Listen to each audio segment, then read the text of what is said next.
Torniamo in diretta con la nostra prima edizione, tante notizie, adesso la manifestazione che secondo il sindaco di Venezia Luigi Brugnaro è frutto di strumentalizzazione politica e voglia di visibilità, così liquida il corteo di domenica scorsa a Venezia a favore della residenzialità. Siamo l'unica giunta, scandisce, che ha fatto qualcosa per contrastare l'esodo.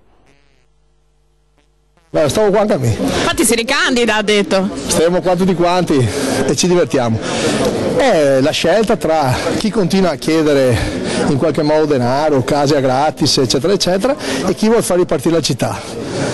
C'è gente che strumentalizza, ci sono tante cose che condividiamo, infatti noi abbiamo fatto le norme, siamo l'unica giunta che ha fatto il blocco di cambi di destinazione d'uso degli alberghi, l'unica giunta che ha fatto i provvedimenti per le porte prioritarie, l'unica giunta che ha parlato con l'UNESCO e ha garantito una serie di provvedimenti che stiamo mettendo in opera. È chiaro che c'è qualcuno che ha bisogno di visibilità, non ho intenzione di dargliela. La democrazia è bella perché siamo in tanti. Ovviamente fare manifestazioni a Venezia di domenica mattina è facile ed è facile andare su tutti quanti i telegiornali del mondo. Lavorare a Marghera tutti i giorni per rilanciare le fabbriche è un po' più complicato. Così il sindaco Luigi Brugnaro. Intanto a Jesolo invece arrivano i dati ufficiali per quanto riguarda il turismo in queste prime settimane d'estate ed è un più 11,5% rispetto al giugno del 2016. Vola il turismo a Jesolo e nel solo mese di giugno, come già si intuiva da settimane, cresce dell'11,5% in fatto di presenza alberghiera rispetto allo stesso periodo del 2016. Sono i dati ufficiali a confermarlo ora, secondo l'analisi fornita dal sistema di rilevazione H-Benchmark adottato dall'Associazione Albergatori Jesolani. I dati confermano che oltre ai picchi nei vari fine settimana la città ha retto bene con un buon indice di attrazione anche nei giorni infrasettimanali. L'incremento più consistente ha riguardato gli hotel a 4 stelle con un più 14,3% rispetto al 2016. I 3 stelle hanno fatto registrare un aumento del 9,7%. Il picco durante il weekend del 2 giugno con il 94,5% di occupazione e per la festività di Corpus Domini, tanto cara ai turisti di lingua tedesca, quando si è toccato il 93,6%. Allora è proprio a Jesolo, oggi pomeriggio alle 16:30 ci sarà la cerimonia di intitolazione del lungomare delle stelle alla campionessa paralimpica Bebe Vio. Il tratto è quello in corrispondenza dello stabilimento senza barriere, accessibile da chiunque, dunque ha annunciato un arrivo spettacolare di Bebe Vio a bordo di un mezzo speciale, al momento ancora top secret. Al via i campionati mondiali di parapendio a Feltre, lo spettacolo è iniziato l'altra sera, abbiamo anche incontrato il CT della nazionale. Sono ufficialmente aperti il 15° campionato mondiale di parapendio Monte Avena 2017.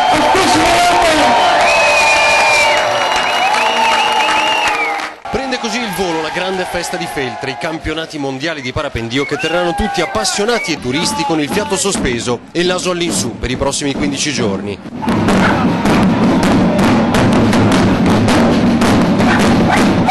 Ieri pomeriggio la presentazione in città con la sfilata di tutte le delegazioni e l'inizio di una miriade di eventi collaterali. Da oggi ai prossimi giorni inizieranno anche le gare naturalmente dal Monte Avena, che però coinvolgono 5.000 km di area, quindi andremo anche a volare nel Pago, a Levico, a Borso del Grappa, con atterraggi ufficiali in queste località, ma anche atterraggio ufficiale in primis, dove ci saranno tutte le attività di questi 15 giorni, è in località Boscherai a Pedavena. Lì c'è allestito una frasca, festa, party, ma anche la possibilità di fare tanto sport, canyoning, arrampicata, giri in bici e bike. Italia!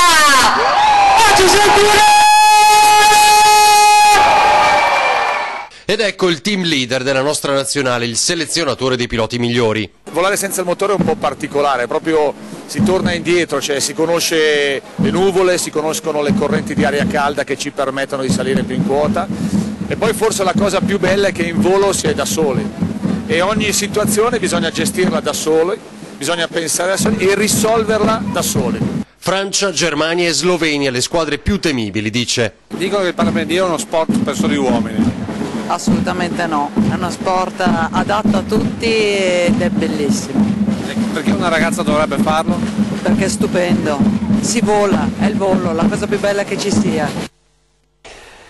E di sicurezza in montagna si parlerà tra pochi minuti a ore 13, ricorderete soltanto poche ore fa la morte di un 48enne ravennate, skyrunner, lungo uno dei percorsi vicino a Cortina. È fondamentale dunque non soltanto al mare ma anche in montagna d'estate sapere come comportarsi. In studio ospiti di Francesca Bozza, Giovanni Cipollotti, direttore del COSUAM 118 ULS 1 di Belluno, e Alex Baratin, legale rappresentante della delegazione Solomiti Bellunesi.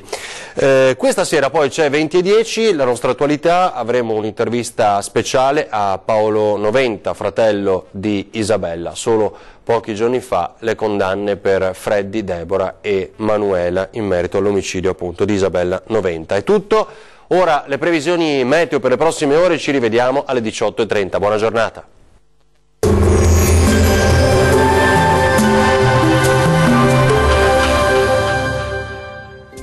Cari amici del meteo di Antenna 3, ecco la bella estate italiana con tempo soleggiato ovunque, salvo per un veloce peggioramento pomeridiano sui monti. Vediamo il dettaglio.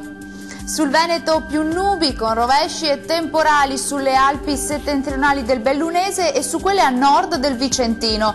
Prevale il tempo asciutto e il sole dominante sul resto dei settori. Vediamo anche le temperature, le massime sono attese tra i 25 e i 32 gradi, valori minimi tra 16 e 21 gradi circa. Andiamo ora a vedere che tempo farà sul Friuli Venezia Giulia.